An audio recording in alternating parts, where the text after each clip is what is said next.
I never imagined that one day I'd be standing in the middle of my own property staring at a hole cut through my fence and realizing that a multi-million-dollar housing development had been stealing from me for weeks.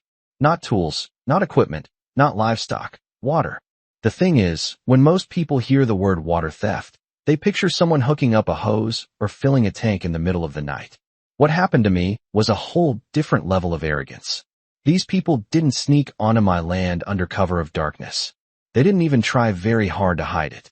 They acted like they were entitled to it, like the resources on my property existed solely because they needed them. And that attitude ended up costing them everything. My place sits at the far end of an old gravel road in the foothills outside a small mountain town.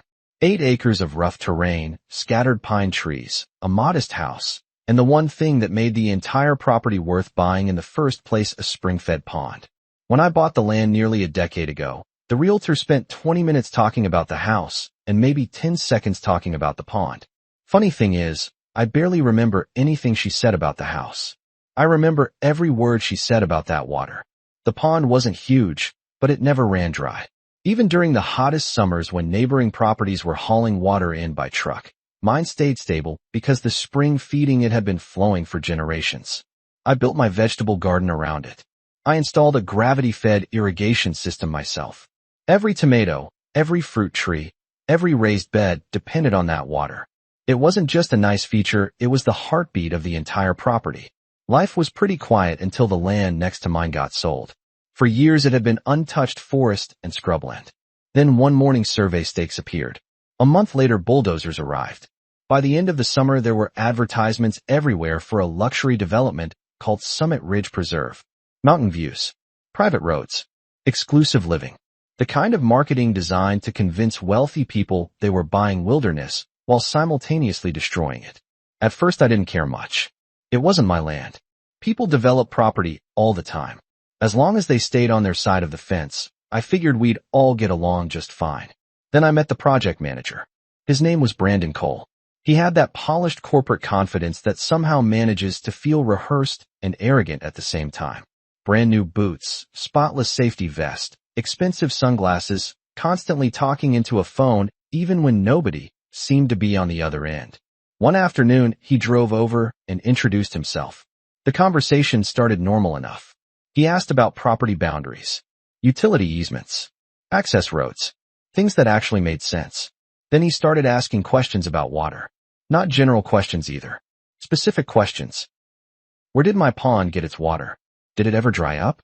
How strong was the spring flow during summer? At the time I didn't think much about it. Looking back now, that should have been the moment alarm bells started ringing. I answered honestly because I assumed he was gathering information for engineering purposes. He nodded politely, thanked me, and left. 3 months passed. Construction intensified. Trucks rolled in before sunrise and left after dark. The noise became part of everyday life. Then I noticed something strange. The pond level seemed lower than usual. At first I blamed myself. Maybe I hadn't paid attention. Maybe the weather had been hotter than normal. But a week later it was noticeably lower. Then another week passed, and it dropped again. Within a month nearly a foot of water had disappeared. That's when concern turned into panic. A spring-fed pond doesn't just lose water for no reason. Something had changed. Every evening after work, I walked the shoreline looking for signs of leakage. I checked drainage channels. I searched for cracks in the embankment. Nothing. The math simply didn't add up. Water was leaving faster than nature could replace it. Then one afternoon, I decided to follow the terrain uphill toward the property line. I wasn't even sure what I was looking for. I just knew the answer had to be somewhere. About 200 yards from the pond, near the fence separating my property from the development, I found fresh, disturbed soil. The dirt looked newer than everything around it. Then I saw the fence. Or more accurately, I saw the section that had been cut apart. Somebody had sliced through the wire and bent it back just enough to create an opening. My stomach dropped. I stepped closer and immediately spotted something black disappearing underground. A pipe. Not an old pipe. A new pipe. A large one. I followed it. Every step made me angrier. The farther I walked, the more obvious the truth became. The pipe crossed directly from my property into the construction site. When I finally reached the other side, I found exactly what I feared, a massive storage tank sitting beside their concrete mixing operation. My water. their tank, their project. And in that moment I realized this wasn't an accident, a misunderstanding, or some paperwork error. Someone had made a deliberate decision to cut through my fence, tap into the spring feeding my pond, and siphon water onto their site without permission. I stood there staring at it, listening to the machinery rumble in the distance, and thinking about how many times people with money convince themselves that other people's property rights don't matter. What they didn't realize was that they had just picked a fight they were completely unprepared to lose. Now, before I tell you what happened next, let me pause the story for a second, because this is where a lot of people misunderstand how these situations actually work. Most folks assume property disputes are all about fences, boundaries, or somebody parking where they shouldn't. But water rights are a completely different animal. According to standard procedure, once a water source is legally registered and attached to a parcel, especially an older spring or natural source, using it without authorization can trigger consequences far beyond ordinary trespassing. From a legal perspective, the water itself often carries separate rights that can be protected independently from the land sitting above it. What fascinated me later was the psychology behind it. This is a psychological trap that large developers sometimes fall into when deadlines start slipping and money starts bleeding out. They become so focused on solving today's problem that they convince themselves they'll deal with the consequences tomorrow. A temporary shortcut becomes a permanent decision. An ethical compromise becomes standard operating procedure. The lesson here is that most catastrophic business failures don't start with massive crimes. They start with small acts of entitlement that people believe nobody will challenge. In this case, somebody looked at my property and saw an easy resource. What they failed to see was the paper trail attached to it. The second I got back to my truck, I started recording everything. Every inch of that damaged fence, every section of exposed pipe, every connection point I could find. I followed the entire line from my side of the property straight into their construction site. The closer I got to their operations area, the more unbelievable it became. This wasn't some emergency setup somebody had thrown together overnight. The trenching was professional. The fittings were installed correctly. The storage system had clearly been integrated into their workflow. Somebody had approved this. Somebody had budgeted for it. Somebody had looked at a map, looked at my spring, and decided stealing was cheaper than solving their own water problem. Once I finished recording, I called Brandon. I didn't yell at first. I wanted to hear what he would say. When he answered, I told him exactly what I'd found. There was a long pause on the line. Not confusion. Not surprise. Silence. The kind of silence that only happens when someone realizes they've just been caught. Finally, he cleared his throat and said they had experienced some delivery issues with their contracted water supplier and had arranged a temporary solution while those issues were being resolved. I remember actually laughing. Not because it was funny, but because the explanation was so absurd. A temporary solution? I asked. You mean cutting through my fence and tapping into my spring? Another pause. Then he said something that still sticks with me. He said, let's not overreact here. That's when I knew exactly who I was dealing with. To him, I wasn't a property owner. I wasn't a neighbor. I was an obstacle.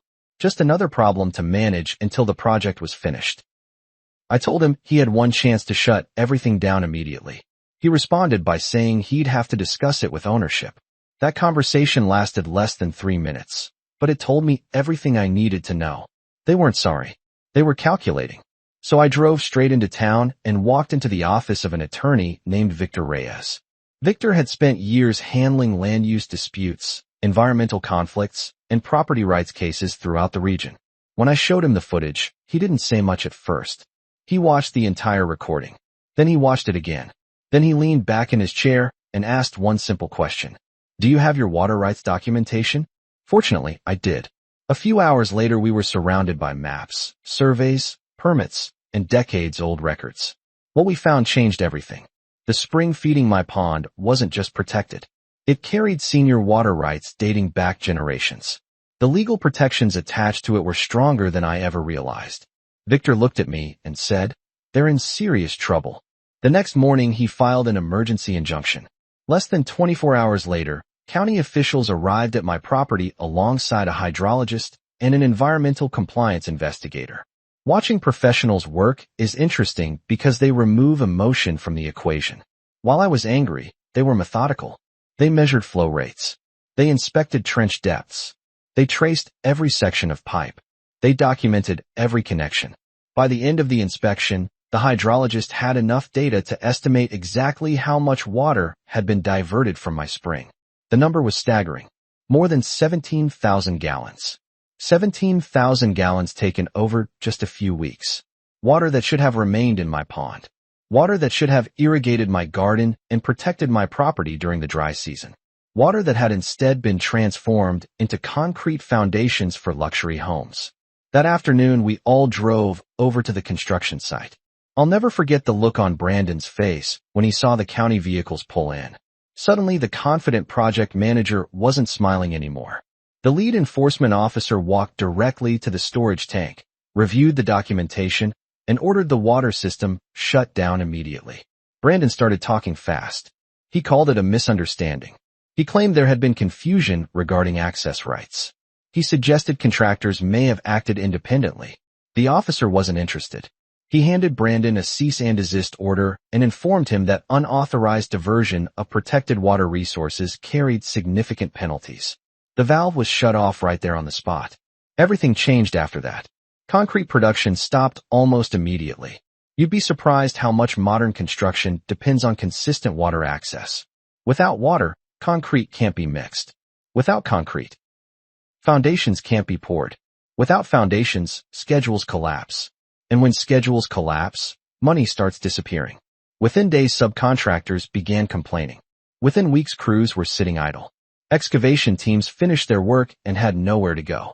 Framing contractors couldn't begin because foundations weren't ready. Equipment rental costs kept accumulating. Investors started asking questions. Homebuyers started demanding answers. Then the lawsuits arrived. Victor filed claims for trespassing, property damage, resource theft, environmental interference, and financial losses. The county initiated its own enforcement proceedings. State regulators opened separate investigations. What fascinated me most was watching how quickly the story changed on their side. First, it was a misunderstanding. Then it was an honest mistake. Then it was a rogue contractor. Then it was an administrative oversight. Every week, there seemed to be a different explanation. The problem was that none of those explanations matched the physical evidence. Trenches don't dig themselves. Pipes don't install themselves. Water doesn't accidentally flow through thousands of feet of infrastructure. Somebody made decisions. Lots of them. Discovery during litigation exposed even more problems. Internal emails surfaced. Project timelines surfaced. Budget discussions surfaced. The picture became increasingly ugly. Delays had been mounting long before anyone touched my spring. Cost overruns were already creating pressure. Investors were demanding progress. Buyers were expecting delivery dates. Somewhere along the line, somebody decided that stealing water was easier than admitting the project was in trouble. That's the thing about shortcuts. They rarely stay hidden. Once investigators start pulling on one thread, entire sweaters tend to unravel. Meanwhile, the development's reputation was collapsing. Local newspapers picked up the story. Residents started talking. Potential buyers grew nervous. Existing buyers began withdrawing. Every canceled contract created new financial stress.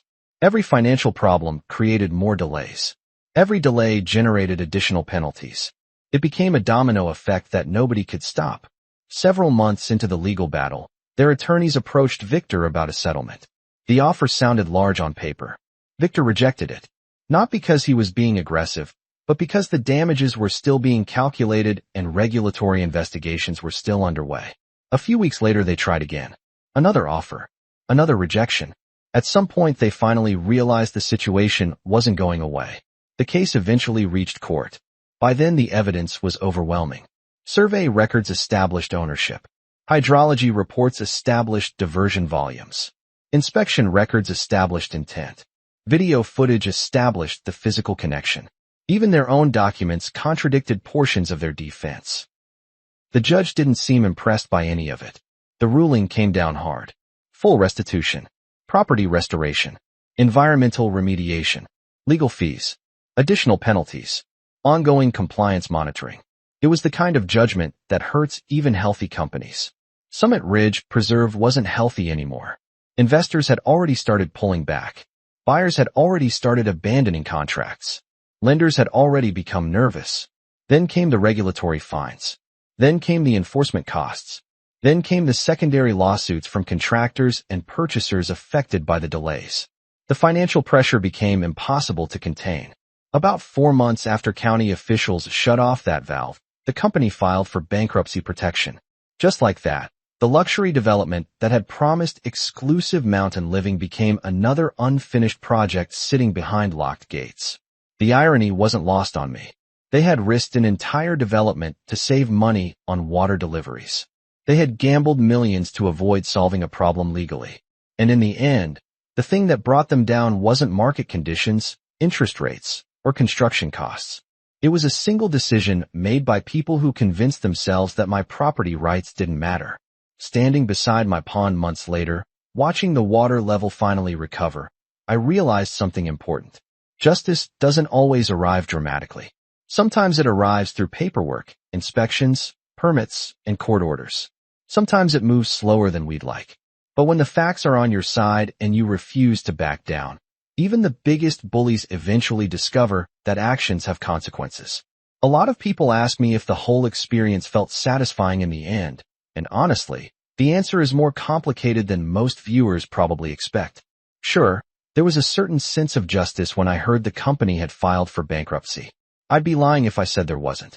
After everything they put me through, after the stress, the uncertainty, the anger of discovering somebody had been taking from my property without permission, part of me felt like the outcome was deserved. But standing beside that pond months later, listening to the water move through the reeds, and watching the levels slowly return to normal, I realized the real victory wasn't seeing somebody lose. The real victory was protecting something that mattered before it disappeared. That's a lesson I think a lot of people miss these days. We spend so much time focusing on revenge stories that we forget the most important part of any conflict is preserving what was worth fighting for in the first place. My garden survived. My water source recovered.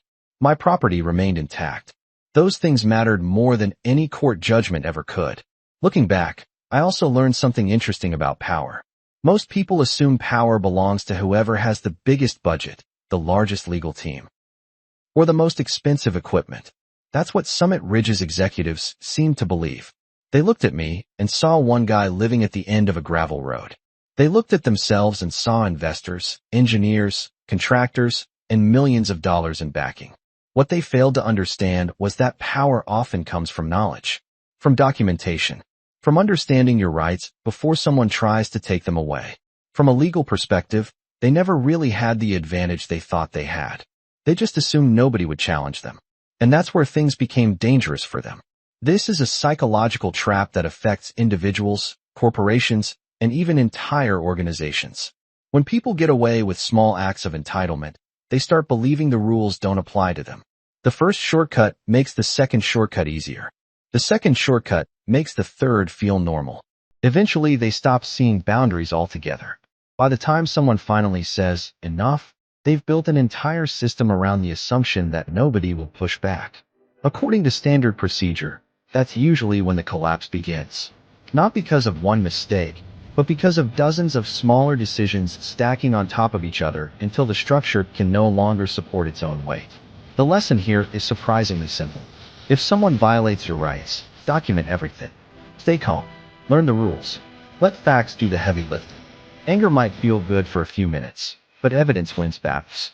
Paper trails win battles. Patience wins battles. The funny thing is that if those developers had simply knocked on my door and asked for help, we probably could have had a conversation. Maybe not the conversation they wanted, but a conversation nonetheless. Instead, they chose secrecy. They chose arrogance. They chose to act first and explain later. That decision ended up costing them far more than any legal water source ever would have.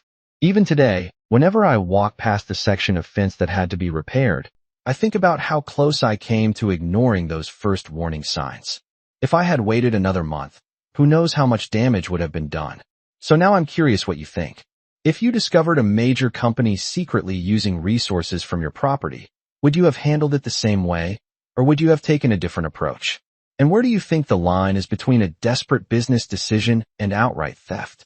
Let me know down in the comments because stories like this always seem to spark some surprisingly strong opinions. One thing I know for certain, though, the people who cut through that fence thought they were taking water. What they were really doing was digging the first hole in their own grave.